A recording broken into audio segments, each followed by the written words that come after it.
Easy. I wanted to do this video for a while. This is about this break. Recorded in 1969, which makes it exactly 50 years old this year. And I figure what better way to celebrate it than showing you how I chop it up, how I process it and how I use it in my tunes. So I'm going to give you a little tutorial on how I mash up and process the aim and break.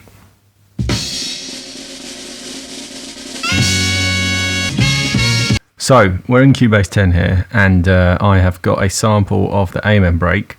This is one I got from a resource online, which I will link to in the description, because they basically recorded it off a record and polished it a little bit, but not too much where it starts to change sound. It's just a really good quality recording. I'll quickly play it to you so you can see what it sounds like. It's 140 beats a minute. Let's loop it.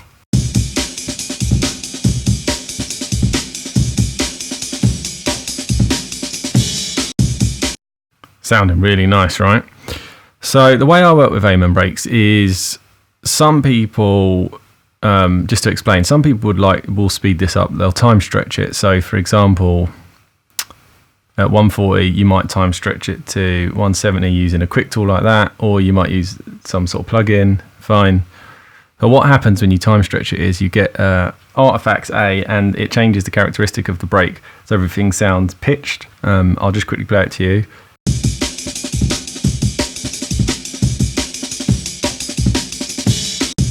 So to me, it's really obvious. Personally, in my opinion, I think it's best to cut each individual hit, which is time consuming, but you can then speed it up manually and you won't lose any characteristics and you don't have to pitch whatsoever.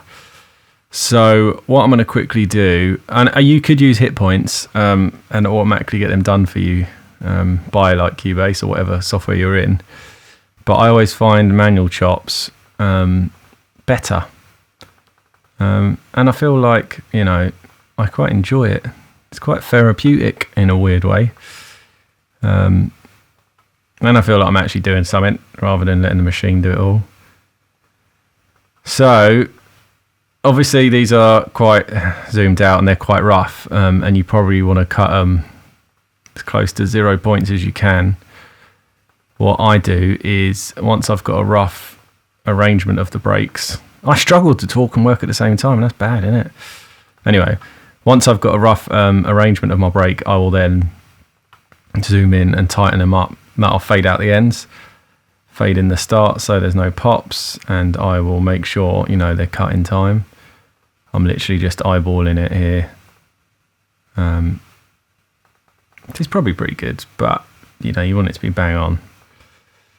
So we should be approaching the end. There's that infamous hit, the kick and the open hat or crash. Chop that end off. No need to really, but why not?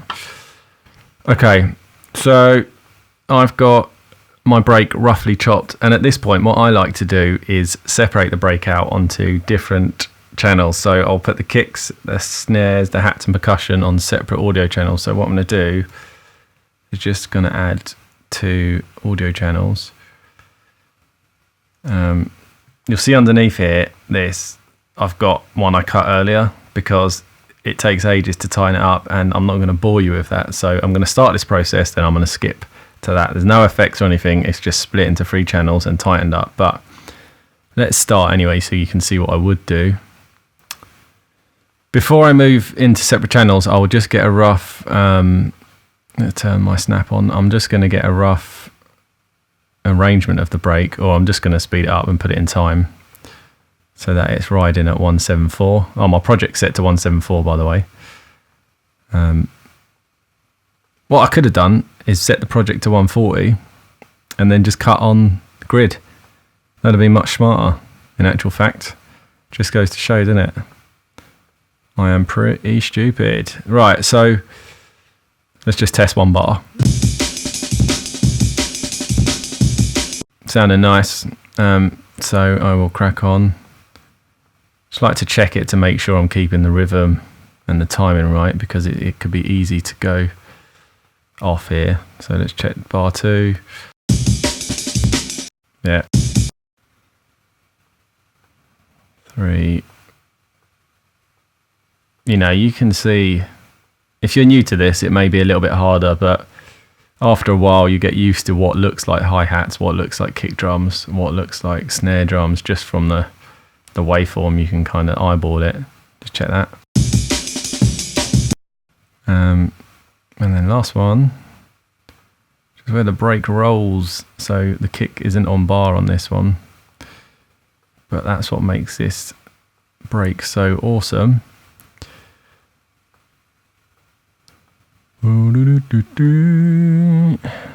Okay, there we go.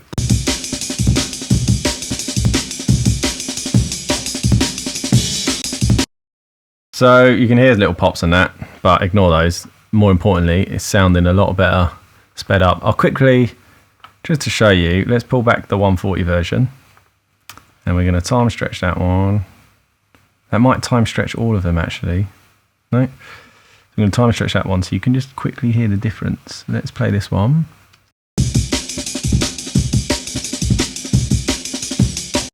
So that's the pitched one. This is the cut one.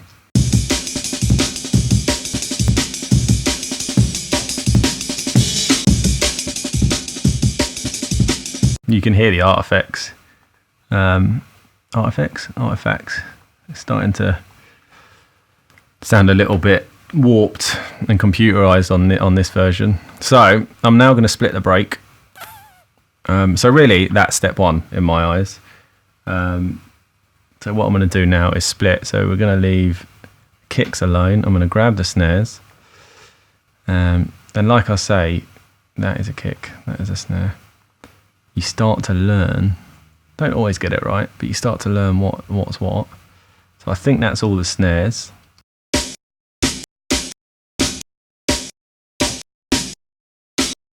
Yeah, and then I'm going to grab all the hi-hats,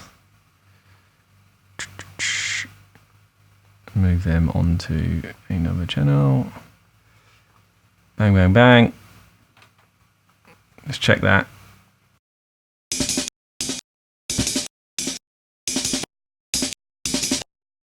Cool.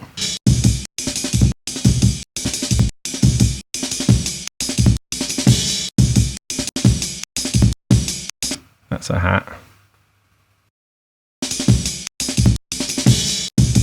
I mean, that last hit is a hat and a kick, so do what you will. But I'm going to leave it on the kick channel for now.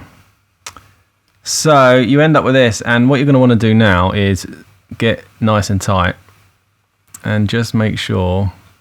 This is the bit that takes a while. This is about 10 minutes work if you're doing it manually. So let me take off my snap. Oh, that's the start, so that's fine. So you can see where I loosely cut it earlier. We're going to want to, oh, that's pretty close. I'm just going to tidy up the ends, like so. Put that on the bar. Move along. See that little bit of wave there? We're just going to fade that out. Let me zoom out. And you're going to want to basically go through every single hit, kick drums, snare drums, hats, and just tidy those starts and ends up and make sure they're bang on time. You know, you might, if I zoom into this snare, for example, you'll probably see where I'm out because I eyeballed it. If I'm not, it's a miracle. As you can see, roughly it's about there. Let's give it a little fade. So you're going to want to go through each and every one, take about 10 minutes, and then you will end up with something like this. Right. So I'm going to lose all these top ones. Make sure there's nothing on these channels. And then we shall start EQing one by one. So in my kick track, I've also turned down the gain. In fact, for this tutorial, I'm going to leave these at 0. I would apply my usual gain staging. I've got another video on that. But let's start with a kick.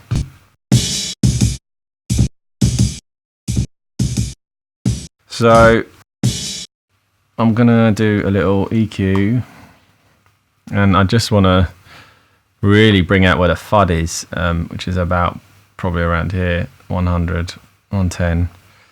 And roll off the bottom because we don't really need that. I don't like to do hard cuts. I do like to roll off instead because I feel like you lose a bit of vibe when you cut. So I think the roll is better. And when I mean cut, I mean like, your low cut, where it literally just kills everything. So I prefer the shelf. So yeah, I'm just going to pull that a bit. I mean, this is quite, rough and ready at the minute, but just to get a rough vibe.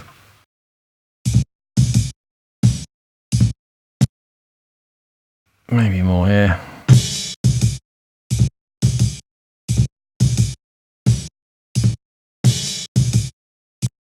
There's actually quite a lot of room in this kick drum, as in I can hear the room. So I'm just going to duck a bit of 500. Could of course be my room. Okay, I'm now going to do some tweakage to the snare. I could use the default and just roll off the bottom here, but actually no, just in case we want to brighten it up, let's use this again. I'm going to roll off. I'm going to just steepen the curve, and I know it's going to need a bit of 5k boost.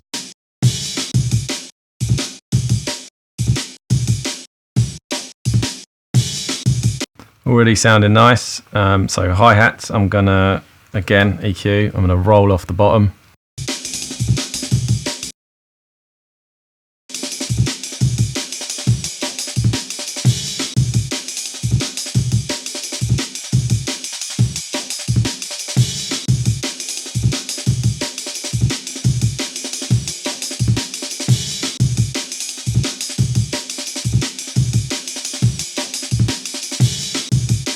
The break's already starting to sound nice. I don't want to go too extreme, I'm a big fan of just micro adjustments because a beautiful sounding drum anyway. So what I'm going to do quickly is just bring back, let's copy the channel settings.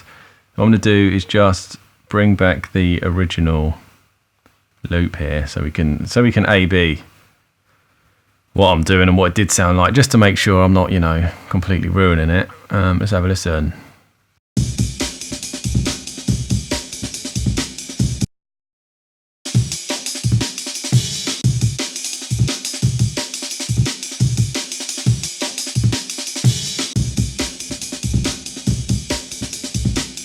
So, you can see we've cleared up a lot of muddiness, especially around the bottom end, which gives us a lot more room. You can now write a sub under that and it would sound really nice. Again, if I just grabbed it and pitched it, you'll hear the difference.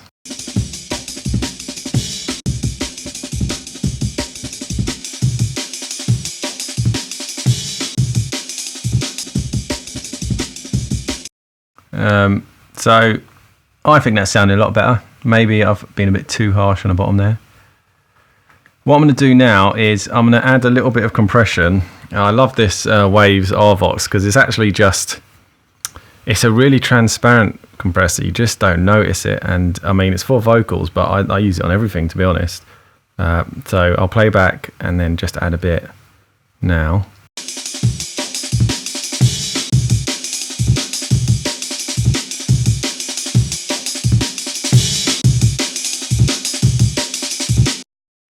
Okay, so you can hear that's bringing up the hats quite a bit. I'll adjust that in a minute. I'm also going to add a limiter just to stop any peaks, but only a tiny amount, only a very small amount.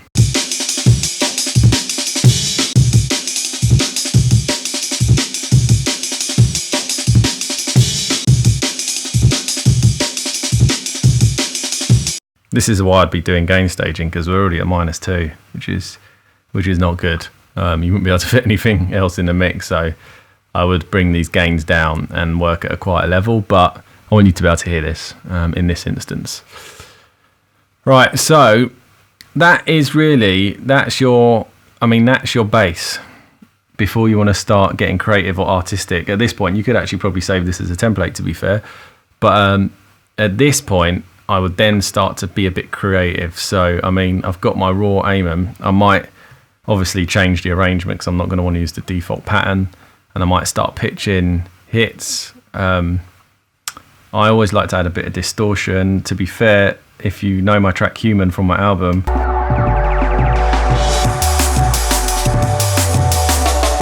I actually use Guitar Rig on that, but I can't remember the exact settings. So if I just add a default Cubase distortion,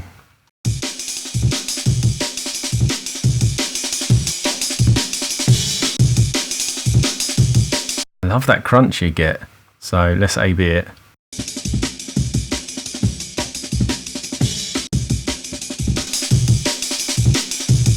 So we're really starting to hear quite a big difference now between just a quick sped up version, which is the cheats way of doing it, or the proper way. At this stage, what I like to do is start, changing the arrangement, maybe pitching up and down snares, just start to making it, start making it your own effectively. So, I mean, I could have let's have a little muck about.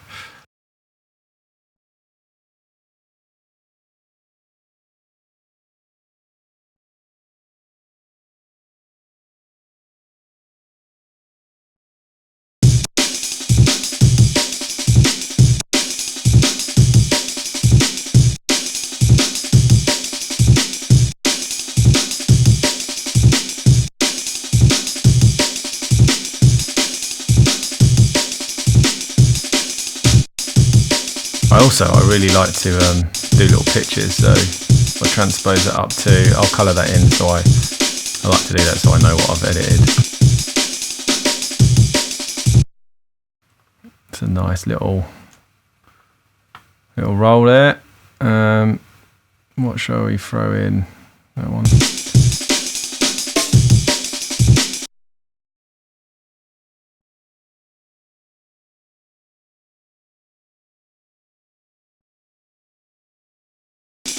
Maybe pitch that one down.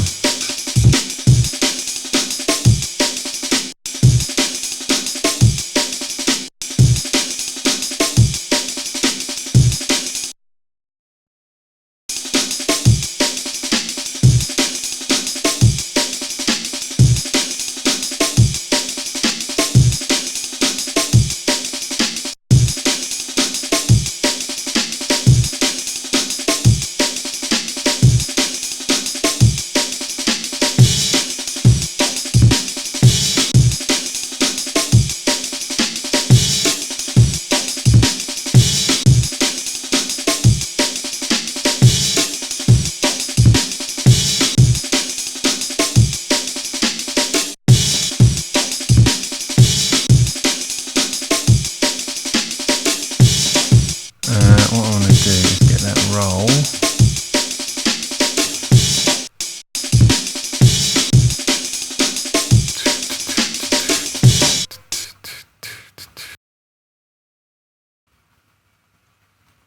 Let me just hide that for a second.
I don't know, something like that. I'm just getting carried away now. I also got this little Pultec. I'll just quickly show this actually before I finish. It's a Pultec, is it? It's called something else on there. Polg? No. There we go. Poltec. It's actually a Poltec replica. And there is actually a UAD version, which is the nuts, but I haven't got an Apollo card. So there's something about this. When you did attenuation and boost at the same time, it created a unique sound. So it cut and boost at the same time at certain frequencies, and it's famous for it. People like it for that reason. So I'm just going to boost. You can see it's doing like really rough 100 hertz boost, low frequency. I'm going to cut by 1 and boost by 2. And we want the band. Actually, I think the band only relates to the high end. So let's do 10,000 hertz, little crispness. And then we'll do quite a broad sweep. Let's have a listen.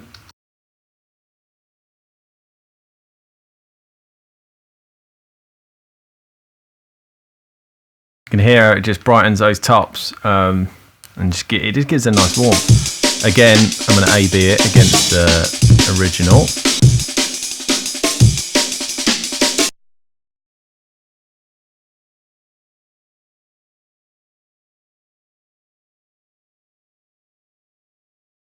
So, starting to sound really fat, in my opinion. So, this is how I chop up an Amon, the classic bloody break that we should all use more often. I should definitely use more often. I know it's been rinsed to death, but there's a reason for that. It is so good, and I absolutely love it. And I'm going to leave it on that. I'm going to finish here, because what more can I say? Let me know how you get on. Let me know how you do it, because I know people have got good techniques, better techniques. So I'm always willing to learn. So please do write your comments and say, what are you doing it like that for? Doing like this, doing like that. I love all that. So peace out. Speaking a bit, I'm going to go and have a cup of tea now and a biscuit. So catch you later.